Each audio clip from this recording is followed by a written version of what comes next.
Oke, kembali lagi bersama saya. Kita akan uh, masuki bagian yang ketiga, paradigma ilmu pengetahuan menurut Surawadi. Bang, nama Surawadi ini kurang begitu terkenal dalam kajian filsafat Islam. Bahkan seakan-akan terpinggirkan. Pun, eh, namun oleh beberapa tokoh ya,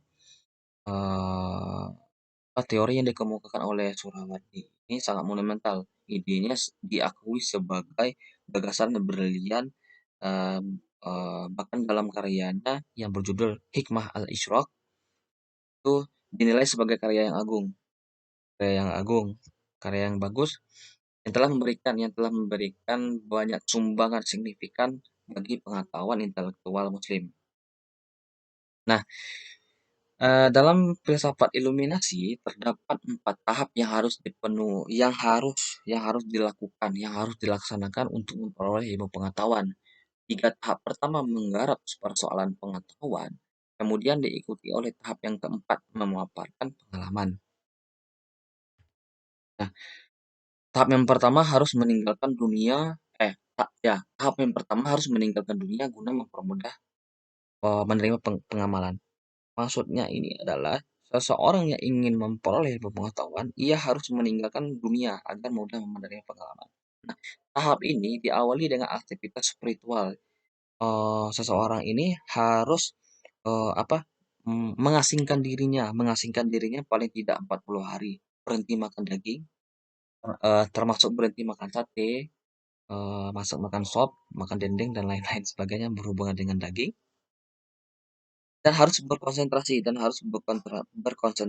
untuk menerima nur ilahi dan seterusnya itu. Jadi seseorang yang ingin memperoleh pengetahuan, tahap yang pertama yang harus dilakukan itu adalah meninggalkan dunia selama 40 hari, mengasingkan diri selama 40 hari, tidak makan daging dan berkonsentrasi penuh untuk menerima nur ilahi. Nah, untuk tahap yang kedua itu adalah tahap pencerahan, tahap di mana cahaya Tuhan. Nah, ini yang dikiaskan oleh Surawadi. Nah, Tuhan memasuki diri manusia.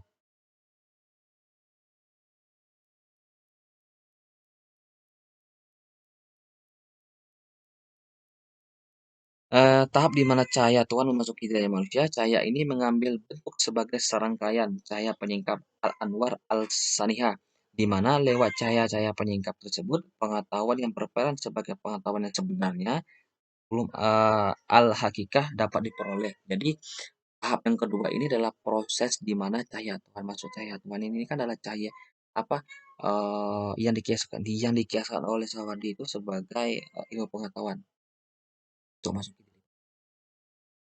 Tahap yang ketiga itu adalah tahap konstruksi. Tahap konstruksi ini ditandai dengan perolehan dan pencapaian pengetahuan yang tak terbatas. Nah, tahap ini di mana pembangunan pengetahuan. Nah, di sini pengalaman diuji dan dibuktikan dengan sistem berpikir. Jadi maksudnya itu adalah jadi tahap konstruksi ini adalah tahap konstruksi. Jadi ketika seseorang yang ingin memperoleh ilmu pengetahuan itu setelah menjalani tahap yang pertama, yang mana dia harus meninggalkan dunia, sama yang mengasihkan diri selama beberapa hari dengan tidak makan daging dan harus fokus meditasi untuk memperoleh nur ilahi.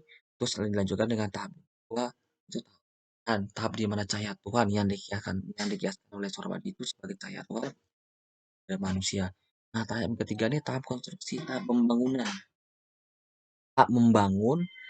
ya, tahap membangun, yang dimana apa yang dibangun itu adalah pembangunan pengetahuan. Di sini pengalaman diuji dan dibuktikan dengan sistem berpikir.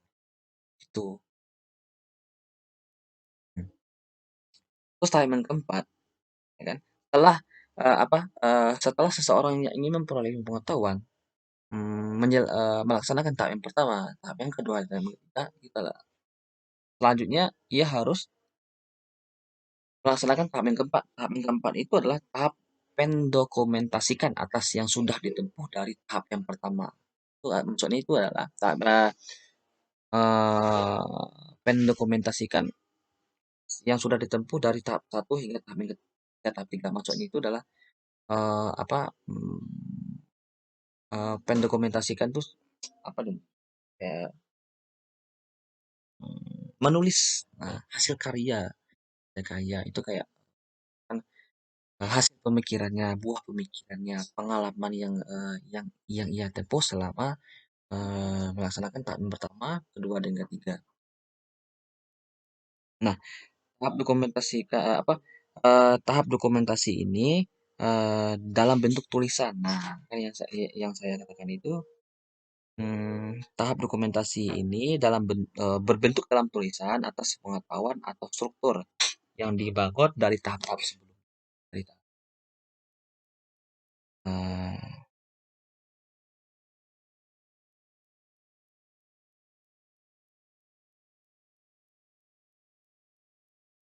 nah, pencarian ilmu pengetahuan dalam Isyraqi ini adalah mengandalkan itu. Rawadi menggabungkan metode intuitif dan diskursif dari filsafat iluminasi Surawadi ini untuk memperoleh ilmu pengetahuan yang tinggi adalah dengan cara mengamalkan ilmu pengetahuan untuk mendapatkan ya. Manusia harus bergerak menuju sumber cahaya dengan ilmu pengetahuan dan amal soleh. Itulah yang dapat saya sampaikan dan itulah yang dapat saya katakan mengenai filsafat eh, apa paradigma ilmu pengetahuan menurut Surawadi. Oke.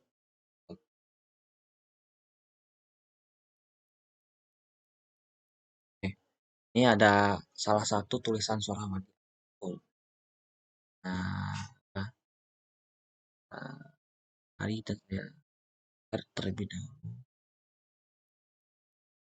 Yang berjudul Engkau Hanya Kaca Bukan Cahaya. Kan di part yang pertama saya mengatakan bahwa apa, apa bahwa karya Surawadi itu memuat gaya bahasa yang tinggi dan banyak menggunakan bahasa. Nah, ini salah satu contohnya ya, salah satu tulisan Surawadi. Nih, ini bisa teman-teman baca.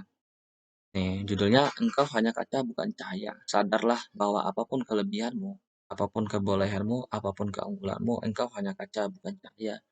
Kualitas apapun yang engkau miliki itu hanya pantulan cahaya Allah kepadamu. Oh, cahaya langit dan bumi. Engkau pintar, kepintaranmu itu milik Allah. Engkau mampu, kemampuanmu itu milik Allah. Engkau hebat, kehebatanmu itu milik Allah. Engkau hanya kaca, bukan ya. Hmm. Apapun pujian yang diberikan kepadamu, pujian itu untuk Allah, karena segala puji hanya milik Allah. Jangan sombong, jangan bangga karena engkau hanya eh, jangan sombong, jangan bangga karena engkau hanya kaca, bukan cahaya. Engkau pintar, kepintaranmu itu milik Allah. Engkau mampu, kemampuanmu milik Allah. Engkau hebat, kehebatanmu itu milik. Engkau hanya kaca, bukanlah cahaya. Segala kepunyaan hanyalah milik Allah, karena engkau hanya kaca. Cahaya. Nah, demikianlah yang dapat saya sampaikan dan yang dapat saya paparkan. Mohon maaf sebesar-besarnya ketika dalam penyampaian materi. Yang kedua, yang ketiga, eh, yang terdapat kekurangan. Saya meminta maaf.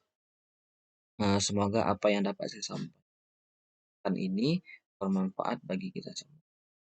Sesungguhnya kesempurnaan sungguh hanyalah milik Allah. Akhirul kalam, subhanakallah Allahumma wa bihamdika asyhadu an la ilaha illa anta astaghfiruka wa atubu ilaik. Warahmatullahi wabarakatuh.